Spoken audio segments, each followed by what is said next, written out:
means molar conductivity of an electrolytic solution at infinite dilution is known as limiting molar conductivity, and this is the maximum molar conductivity of a solution. इससे ज्यादा molar conductivity कभी भी नहीं हो सकता है किसी solution का, ये सबसे मैक्सिमम मोलर कंडक्टिविटी है. This is the maximum molar conductivity. Infinite dilution पे जो कंडक्टिविटी मेजर करा जाता है उसे हम मैक्सिमम मोलर कंडक्टिविटी भी कह सकते हैं. एंड अब रिलेशनशिप क्या है molar conductivity and limiting molar conductivity के बीच में? Write down relationship between molar conductivity and limiting molar conductivity. जहां पे लिमिटिंग आता है वहां पे हमारा यहाँ पे इंफिनिटी का साइन आ जाता है, और आप सिंपली इसे नॉट भी लिख सकते हो, that is also done. Clear ना? So this is this and this, इन दोनों के बीच का रिलेशन हम कैसे निकालते हैं? बेसिकली इसका अगर हम रिलेशन देखें तो इसको एंट्रेंस के में अगर मैं बताऊं तो इसको लेके न्यूमेरिकल में आते हैं इस रिलेशन को लेके, बट इसमें नहीं है. ठीक है, अब हम चलते हैं this is equal to minus a root C,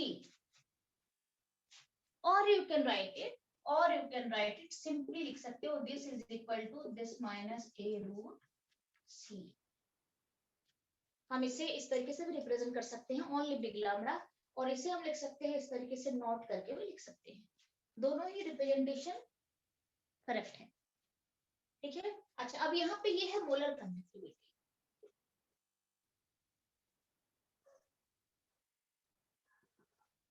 and this is my limiting molar conductivity, जो कि recording Ankit 1 minute.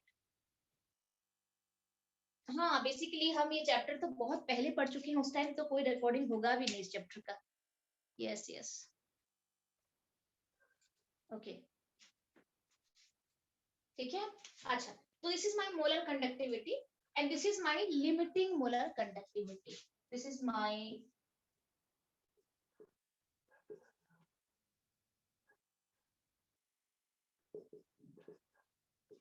conductivity. And what is this A? This A एक कांस्टेंट है. A is a constant जो कि depend करता है कि हमने कौन से सॉल्वेंट यूज करे हैं और कौन से टेम्परेचर पे काम चल रहा है. तो basically this is solvent dependent. ये वाला जो A कांस्टेंट है, नेचर क्या है सॉल्वेंट का उसके ऊपर डिपेंडेंसी दिखाता है मेरा A. बेसिकली कांस्टेंट है. और what is this? A is a constant. हम लिख सकते हैं इसको. And what is this? C, all of you know this is the concentration of the solution.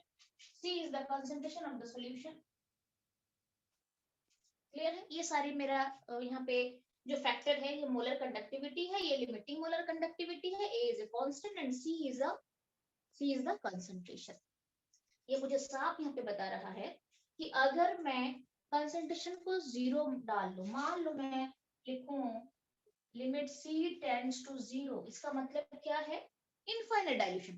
Concentration 0 कब होता है? जब बहुत ज्यादा डाइल्यूट कर दोगे तो कंसंट्रेशन को 0 माना जाता है उस टाइम. अगर आप कंसंट्रेशन घटता है इसका मतलब डाइल्यूशन आपका बढ़ रहा है. क्लियर है? ओके तो यहाँ पे माइनस टर्म है, इसका मतलब है आप बता सकते लिमिट अगर मैं C को अगर मैं 0 मान लूं कंसंट्रेशन को पूरा 0 ही रख दूं, इसका मतलब है infinite dilution. This is my infinite dilution. C 0 है मतलब ये साफ दिख रहा है कि इनफाइनाइट डाइल्यूशन पे चला गया है सॉल्यूशन आपका. अब अगर C 0 है तो ये पूरा जो टर्म है कितना हो जाएगा? ये हो जाएगा ना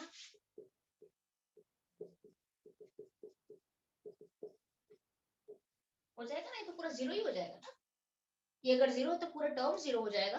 पूरा टर्म 0 हो जाएगा तो this is equal to this, और आपको पता है ये पूरा term is equal to this, so this is equal to this. That means the molar conductivity of an electrolytic solution at infinite dilution is known as limiting molar conductivity. ये maximum है. Clear है? अच्छा इससे क्या दिख रहा है आपको कि कंसंट्रेशन अगर घट रहा है मान लो तो ये नेगेटिव के साथ है, अगर ये घटेगा तो ये बढ़ जाएगा. बिल्कुल 100% है. मान लो मैं कंसंट्रेशन को घटा देती हूँ तो ये पूरे जो टर्म है ये घट जाएगा, और जब घटेगा ये माइनस के साथ है तो ये बढ़ेगा. तो कंसंट्रेशन के साथ इसका इनवर्स रिलेशन चलता है, बट डाइल्यूशन के साथ डायरेक्ट रिलेशन होता है। कल आपको मैंने ग्राफ भी बताया था कि अगर मैं ग्राफ लेती हूँ, मान लो ऐसे दो तरीके का ग्राफ लेती हूँ यहाँ पे, ठीक है, और ये जो है मेरा c to the power half, this root c का मतलब c to the power half है, c to the power half ये एक्सेस है और ये c to the power half axis है, और ये जो है ये मोलर कंडक्टिविटी। मान लो आपको कल मैंने ये बताया था, अगर ये है, ठीक है, तो कंसंट्रेशन घटने पे क्या होगा, ये बढ़ता है। अगर मैं कंसंट्रेशन को घटाऊंगी, मान लो मैं कंसंट्रेशन को बढ़ाती हूँ, मैं कंसंट्रेशन को यहाँ पे बढ़ा देती हूँ, कंसंट्रेशन अगर बढ़ेगा, ज्यादा हो जाएगा, तो ऑटोमेटिक है ये नेगेटिव के साथ है तो ये घट जाएगा ना, ये बढ़ेगा तो ये घटेगा। तो अगर कंसंट्रेशन इस एक्सिस में बढ़ रहा है, तो कंसंट्रेशन अगर बढ़ रहा है तो ये घट रहा है। और इस तरीके से आपको मैंने बताया था ये, this is for strong electrolyte, जो कि काफी स्लोप इसका हल्का रहता है, काफी कम स्लोप वाला एक ग्राफ यहाँ पे दिखता है नेगेटिव स्लोप का, बट यहाँ पे काफी शार्प आपको दिख रहा होगा स्लोप। तो this is for weak electrolyte CS3COOH, आप मान सकते हैं। क्लियर है? ये जो ग्राफ है तो आप थोड़ा, आपको चाहिए तो आप थोड़ा और इस तरीके से भी ड्रॉ कर सकते हैं, उसका काफी ही स्ट्रॉन्ग इलेक्ट्रोलाइट का ग्राफ हम इस तरीके से बनाते हैं, जिसका स्लोप नेगेटिव स्लोप होता है बट शार्प स्लोप नहीं होता है, बट उसका काफी शार्प स्लोप के साथ नेगेटिव स्लोप होता है। ये वाला वीक के लिए आपको साफ दिख रहा है कि कंसंट्रेशन बढ़ता है तो ये घट जाता है, कंसंट्रेशन बढ़ेगा तो ये घटेगा। ठीक है, तो ये ग्राफ कल भी मैंने आपको बता दिया। अच्छा, ये हो गया मेरा relationship between limiting and limiting molar conductivity, molar conductivity. Clear है ना? तो अगर आपको देंगे तो बेसिकली इसके ऊपर एक तो न्यूमेरिकल में आप इसे यूज करोगे। अभी आपको बताती हूँ नेक्स्ट जो टॉपिक है न्यूमेरिकल में कहाँ पे कैसे हम इसे यूज करते हैं, और अदरवाइज इसे आपको इस तरीके से भी पूछ सकते हैं, थोड़ा थ्योरेटिकल क्वेश्चन डेफिनेशन टाइप का। Okay, so this is my limiting molar conductivity. Next is my degree of dissociation alpha. चलते हैं वहां पे।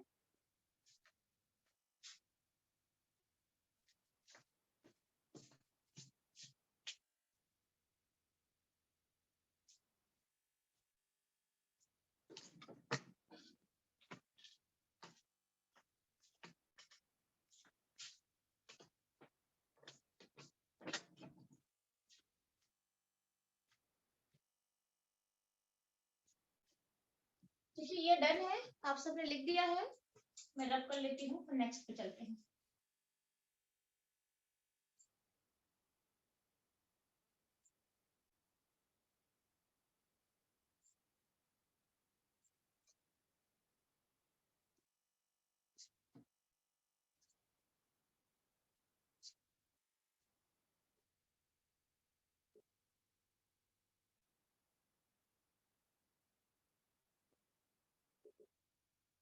डिग्री ऑफ डिसोसिएशन बोल सकते हो या फिर आयनाइजेशन भी बोल सकते हो, ठीक है, आप दोनों बोल सकते हो।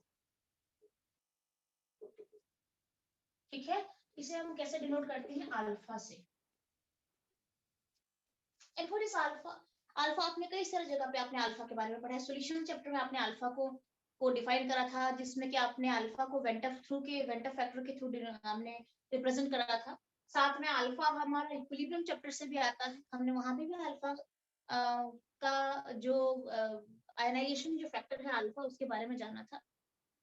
अब इस चैप्टर में अल्फा को हम कैसे डिफाइन करेंगे? अल्फा का बहुत तरीके का रिप्रेजेंटेशन होता है, अल्फा को कई तरीके से डिफाइन कर सकते हो आप, अल्फा का खाली एक तरीके का जो डेफिनेशन नहीं है। तो इस चैप्टर में हम अल्फा को कैसे डिफाइन करेंगे? It is the ratio between molar conductivity at any concentration to the molar conductivity at limiting, I mean infinite dilution। That means simply अगर कहूं तो ये मोलर कंडक्टिविटी और लिमिटिंग मोलर कंडक्टिविटी का रेशियो है। So what is this alpha? Alpha is the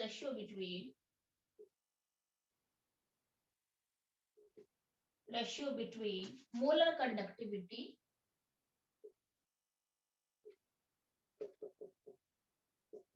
at any concentration, जिसे हम लिखते हैं simply this to the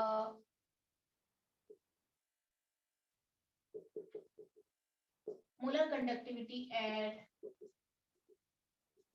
infinite dilution, इसे हम लिखते हैं लाइक दिस। इन दोनों का रेशियो है, सिंपली अगर मैं आपको बताऊं, आप ये नोट से भी पढ़ सकते हो, or you can call it this by this. This is the representation for alpha. ठीक है, तो अगर ये मुझे गिवन है तो ये मुझे इसका कोई एक्सप्रेशन होगा, कोई इसके बारे में कोई हिंट्स होगा जिससे कि मैं ये कैलकुलेट करूँ, रेशियो निकाल के अल्फा निकाल सकती हूँ। या फिर बहुत सारी जगह पे ये भी गिवन होता है, ये आप कैलकुलेट करोगे कंडक्टिविटी कापा से 1000 कापा बाय सी करके ये कैलकुलेट करोगे, फिर आप पुट करोगे और सीधा अल्फा निकालोगे। अब इसका कैलकुलेशन होता है कॉलर्स लॉ से।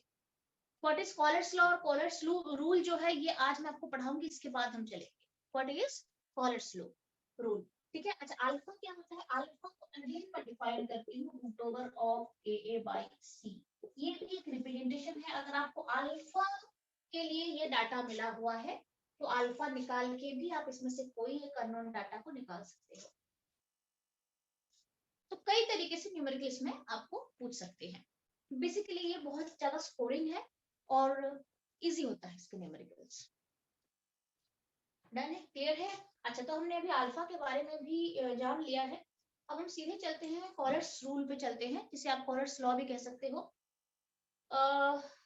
जिससे कि हम बेसिकली ये लिमिटिंग मोलर के लिए ये रूल बनाया गया है। एक्स्ट्रा एक रूल है, अब सिंपल रूल है, डिफिकल्ट नहीं है कुछ इसमें। तो चलते हैं नेक्स्ट, इसी के साथ ही मैं आपको लेके चलती हूँ कॉलर्स लॉ, ठीक है। तो राइट डाउन,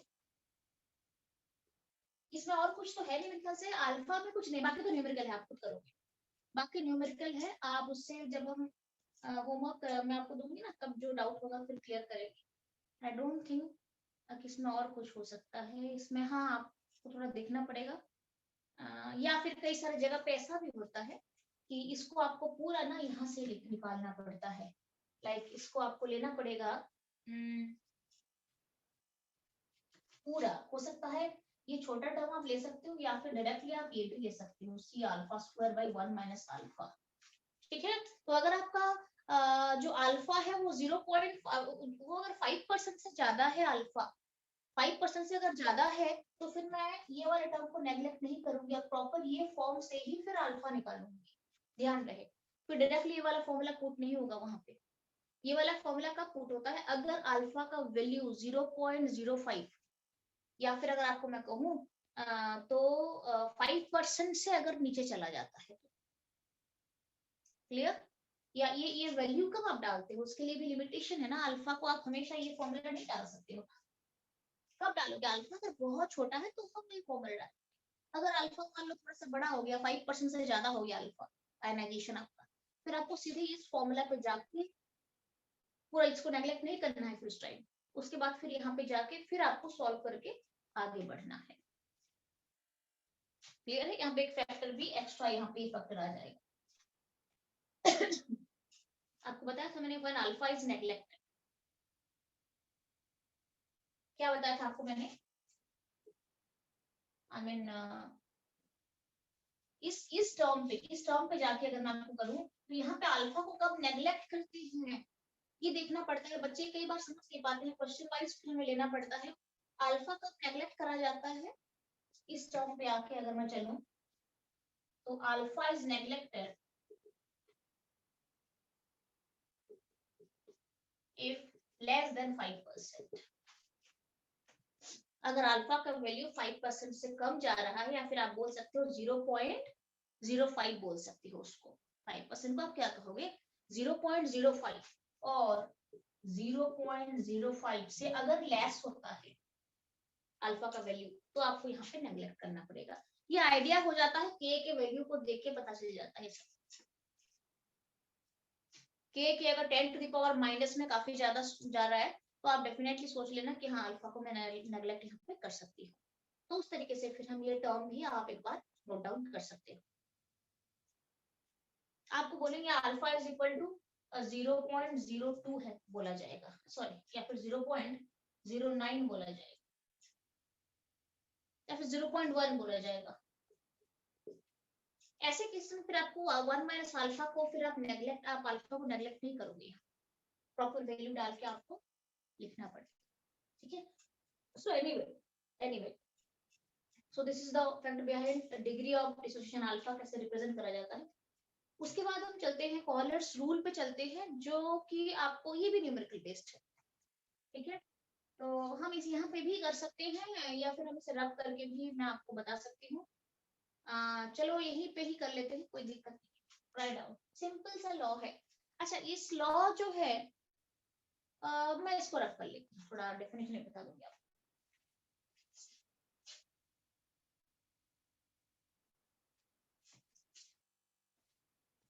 ये मैं रब कर रही हूँ बच्चे।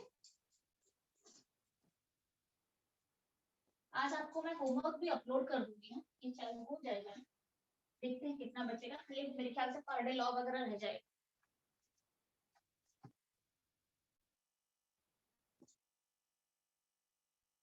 और शायद वो भी हो जाएगा।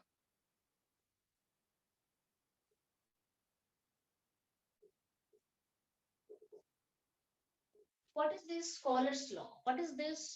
ये लॉ मुझे ये बताता है कि किसी भी इलेक्ट्रोलाइटिक सॉल्यूशन का जो लिमिटिंग मोलर कंडक्टिविटी होता है, हम उसे एक्सप्रेस कर सकते हैं as the sum of limiting molar conductivity of their individual cations and individual anion.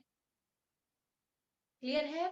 अगर एक इलेक्ट्रोलाइटिक सॉल्यूशन है और डिसोसिएशन के बाद, आयनाइजेशन के बाद वो कैटायन और एनायन में चला गया है, तो उसका अगर लिमिटिंग मोलर मुझे निकालना है, तो मैं अगर कैटायन की लिमिटिंग मोलर और एनायन की लिमिटिंग मोलर का सम भी निकाल दूंगी, that is also limiting molar conductivity. So write down this law states that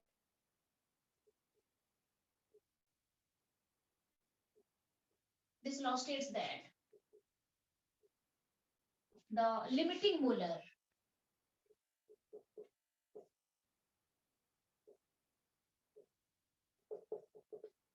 conductivity of any electrolytic solution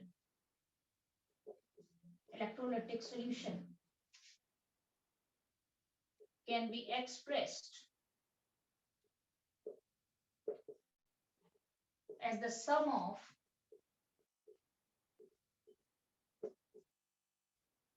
limiting molar conductivity of, क्या लिखा मैंने? लिमिटिंग मोलर कंडक्टिविटी, यहाँ पे आप लिख सकते हो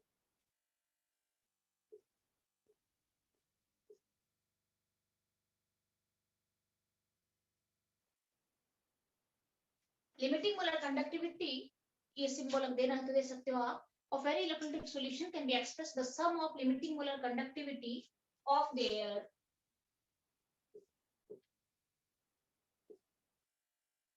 individual, write down, cations and anions। Clear है? दैट इज, हम इसे फिर इस तरीके से लिखते हैं, चलो बाद में करेंगे, बाद में आपको बताऊंगी। ठीक है, it can be express the sum of limiting molar conductivity of their individual cations and anions. For example, मान लो मैं इलेक्ट्रोलाइट लेती हूँ, ये डिसोसिएट होने के बाद क्या देता है आपको पता है?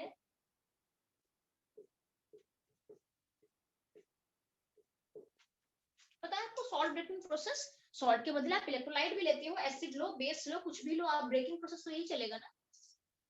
अब मान लो मुझे इसका लिमिटिंग मोलर चाहिए और मुझे उसे एक्सप्रेस करने हैं कैटायन और एनायन के लिमिटिंग मोलर का सम के थ्रू।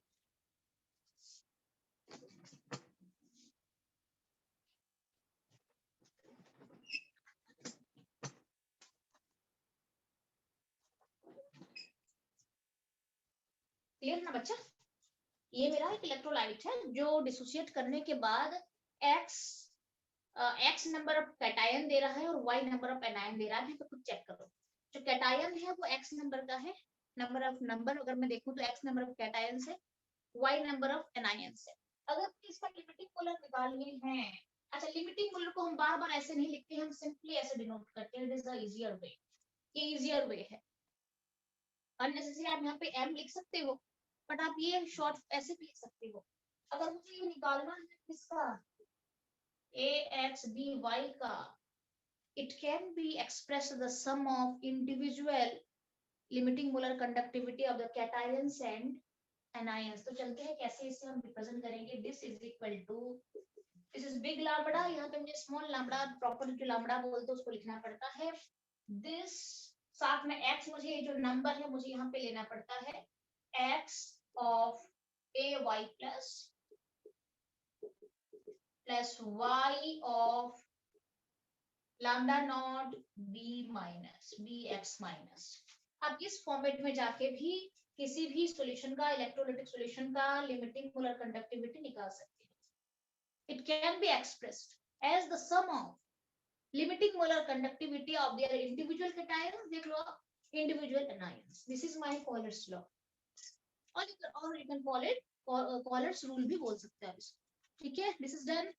एग्जांपल ले लेते हैं कैसे सॉल्व होगा। जैसे कि मुझे चाहिए NaCl लिमिटिंग मोलर, ऑल ये तो सबसे स्कोरिंग है, इसमें तो कभी किसी का आज तक मार्क्स कटा भी नहीं हुआ, ठीक है। ये डिसोसिएट होके जा रहा है, मुझे इसका चाहिए, इसमें से ये आपको इंडिविजुअली न्यूमेरिकल में आपको ये मिला हुआ रहेगा, ये मिलेगा और ये भी मिलेगा। फिर आप इसको निकालोगे, ऐसे फॉर्मेट डाल के निकालो, फॉर्मूला यूज करके ये निकालना है। और फिर इस वैल्यू को आपको कहाँ पे डालना है, आपको बताऊंगी। इसके आगे का मैं पहले आपको बता देती हूँ। मान लो ये कैसे रिप्रेजेंट करेंगे, this NaCl is equal to this of Na plus this of Cl minus। Simple है, यहाँ पे ना कोई कैटायन भी एक ही है, एनायन भी एक ही है, यहाँ पे क्लियर ना। ओके अच्छा, अब हम चलते हैं और एक एग्जांपल ले लेते हैं।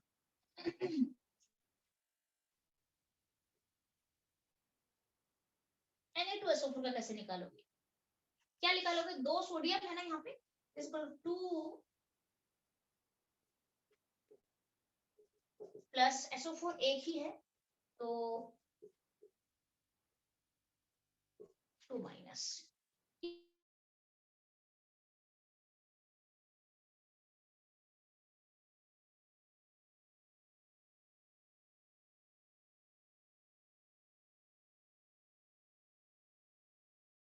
This molar by limiting molar. अब यहाँ से वैल्यू को निकाल के फाइंड आउट करके यहाँ पे पुट करना पड़ता है, ठीक है। और ये यहाँ से पुट करोगे, हो सकता है आपको कापा मिला हो तो कापा से आप ये निकाल सकते हो 1000 कापा बाई सी करके, यहाँ से ये निकल गया ये वाला, ठीक है। यहाँ से निकल गया कापा से 1000 कापा बाई सी करके आपने निकाल दिया alpha, easily you can find out. किसी भी तरीके से आपको एक ही अननोन रहेगा, आपको निकालना होता है, बाकी का तो पूरा हिंट्स आपको मिला रहेगा वहां। तो this is my Kohlrausch's rule.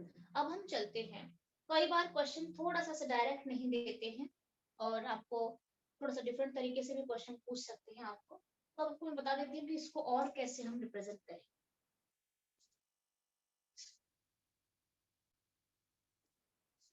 ये मैं नीचे वाला ये रब करने जा रही हूँ, अभी ऑलरेडी बता चुकी हूँ कि कैसे रिप्रेजेंट करते हैं। किसी भी कॉम्प्लिकेटेड मॉलिक्यूल के लिए आपको अगर ब्रेकिंग आता है मॉलिक्यूल का, इलेक्ट्रोलाइट का, तो आप उसे यहाँ से यहाँ पे अप्लाई कर सकते हो। अब हम चलते हैं,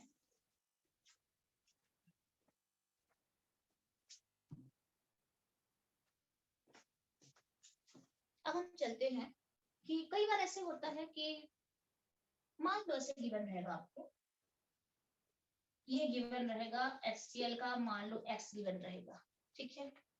आपको NaOH का भी गिवन रहेगा Y, लेट अस से Y, ओके।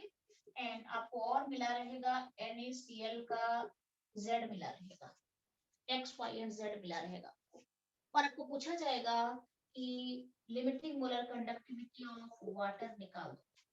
ऐसे क्वेश्चन भी देते हैं। ये तो आपको बहुत सिंपल करा रही हूँ, हो सकता है थोड़ा बहुत इधर उधर करके थोड़ा सा आपको घुमा के भी दे सकते हैं क्वेश्चन को, थोड़ा सा कॉम्प्लिकेटेड क्वेश्चन भी दे सकते हैं, बट फॉर्मेट जो यहाँ पे यूज होगा वहां पे भी वही फॉर्मेट यूज होगा। थोड़ा आपको दिमाग यूज करके सोच लेना है कि हमें कैसे प्रोसीड करना है। ये गिवन रहेगा, ये गिवन रहेगा और ये गिवन रहेगा, और आपको पूछा जाएगा ये कैसे निकालोगे। क्लियर है? तो कैसे निकालेंगे इसको, कैसे निकाला जाएगा? अगर मैं यहाँ से फॉर्मेट डालूं तो क्या हो जाएगा, यहाँ से वैल्यू डालो और मुझे बताओ कौन सा फॉर्मूला डालोगे, कौन सा वैल्यू डालोगे तो ये निकल जाएगा। How will you reduce this expression, कैसे निकालोगे आप? All of you know this. Ma'am HCl में से माइनस कर देंगे NaCl और NaOH। यस, ये आपको करना है x plus Y minus Z, isn't it? देख लो, ये तो वैल्यू ही है ना, आपको मैंने जो दिया है ये वैल्यू दिया है आपको प्रॉपर, और इसके साथ यूनिट जुड़ा रहेगा, जो मोलर कंडक्टिविटी का यूनिट होता है वो जुड़ा रहेगा। साइमन सेंटीमीटर स्क्वायर पर मोल रहेगा या फिर साइमन मीटर स्क्वायर पर मोल, जो भी आपको देना है सेंटीमीटर स्क्वायर में रहता है मोस्टली। साइमन सेंटीमीटर स्क्वायर पर मोल में आपको ये unit x Simon centimetre square पर मोल, y साइमन सेंटीमीटर स्क्वायर पर मोल, z साइमन सेंटीमीटर स्क्वायर पर मोल रहेगा, यूनिट साथ में रहेगा। क्या करना है, वैल्यू इन दोनों को प्लस करके उसको माइनस करोगे तो ये आ जाए। पता कैसे चला मुझे, बिकॉज अगर मैं इसको ब्रेक करती हूँ, मान लो अगर मैं इसको ब्रेक करती हूँ तो मुझे ये मिल जाएगा,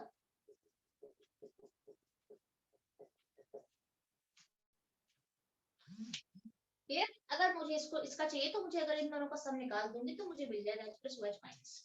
H प्लस मुझे यहाँ से मिलेगा, OH माइनस मुझे यहाँ से मिलेगा। तो मुझे क्या क्या नहीं चाहिए, मुझे Cl नहीं चाहिए और Na नहीं चाहिए, तो NaCl को बाहर निकाल देना है मुझे। यहाँ पे NaCl तो दिख नहीं रहा है आपको ना, NaCl है ही नहीं यहाँ पे, तो NaCl अननेसेसरी है, उसको मुझे निकालना है। तो इन दोनों को प्लस कर दो, x प्लस वाई कर दो, माइनस z कर दो, तो NaCl निकल जाए। यहाँ से Cl ये चला जाएगा और यहाँ से Na जो है वो भी आप उसे भी माइनस करके निकाल सकते हो, दोनों जो फैक्टर है वो निकल जाएंगे, तो मेरा बचेगा ये। आप इस तरीके से भी एक्स, ये तो बहुत सिंपल आपको मैंने दिया है। कई बार ये एक, कई बार और भी तरीके से इसको पूछा जाएगा, ये भी दे सकते हैं आपको, ये दे देंगे और इसमें से दो मिला रहेगा, आपको तीसरा वाला मांगेंगे, फाइंड इट आउट। तो इस तरीके से भी हम उसे यूज कर सकते हैं। आपको होमवर्क जब मिलेगा ना, सारे ऐसे क्वेश्चन के अंदर है, करोगे आप प्रॉपर। अच्छा, ये आपको और एक एग्जांपल के साथ देखना है, अभी आपको बताती हूँ।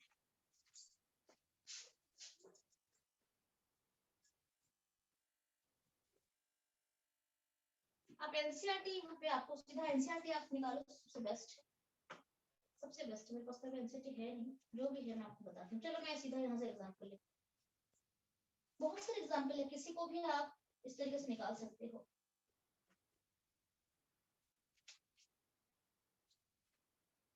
सिंपल है, ये सिंपल है, बहुत सिंपल। आपको सीधा मैं बोर्ड की क्वेश्चन करा देती हूँ, आपको पूरा क्लियर हो जाएगा।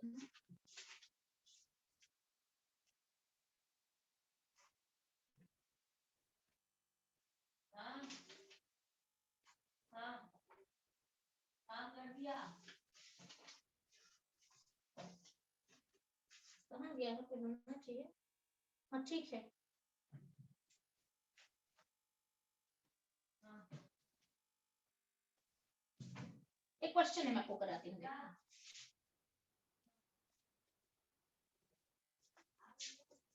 बोर्ड के क्वेश्चन ना काफी सिंपल, मैं देख रही हूँ।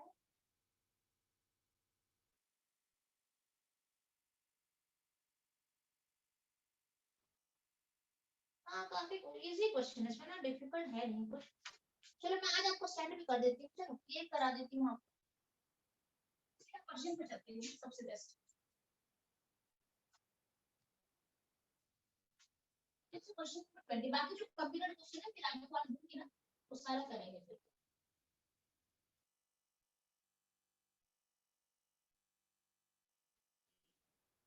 ये मुझे मिला है, आपको यहाँ पे मिला हुआ है, HCl के लिए मुझे मिला है 426 साइमन सेंटीमीटर स्क्वायर पर मोल। मुझे और मिला हुआ है किसके लिए, NaCl के,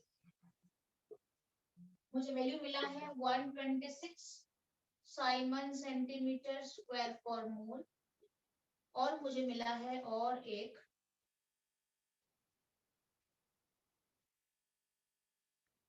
ये मुझे मिला है,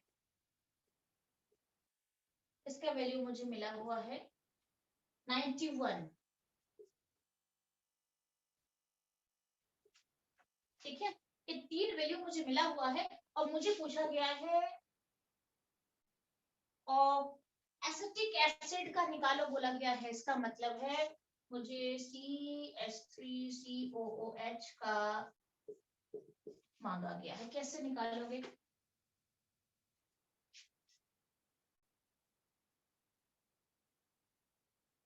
किस तरीके से आप कैसे आप ऐड करोगे, कैसे माइनस करोगे? मुझे चाहिए, ये चाहिए, इन तीनों का डाटा मिला है, कैसे सॉल्व करोगे आप? CH3COOH में CH3COOH मुझे चाहिए, तो CH3CO मुझे कहाँ से मिलेगा? यहाँ से ले लेते, उठा लेते हैं, ये वाला यहाँ से मिलेगा। H भी चाहिए तो H मुझे यहाँ से मिलेगा, इसको उठा लेते हैं। और मुझे क्या नहीं चाहिए? मुझे NaCl नहीं चाहिए, क्योंकि NaCl है ही नहीं इन दोनों में। मुझे ये बिल्कुल चाहिए नहीं NaCl, यहाँ पे है ही नहीं एक्सप्रेशन में NaCl। क्लियर है? ठीक है, तो मुझे क्या करना है, पहले और फर्स्ट और थर्ड को ऐड कर देना है और सेकंड वाले को माइनस कर देना है। इससे इन दोनों को अगर मैं ऐड करूंगी तो मुझे इसका मिल जाएगा, NaCl का जो एक्स्ट्रा मिलेगा, इससे माइनस कर दूंगी सेकंड वाला। ये क्या हो जाएगा? फिर अगर मैं वैल्यू पुट करूं 426 प्लस 91 माइनस 126। क्लियर? देख लो प्रणव, देख लो कैसे हमें डिसाइड करनी है कि किसको ऐड करनी है और किसको माइनस करनी है।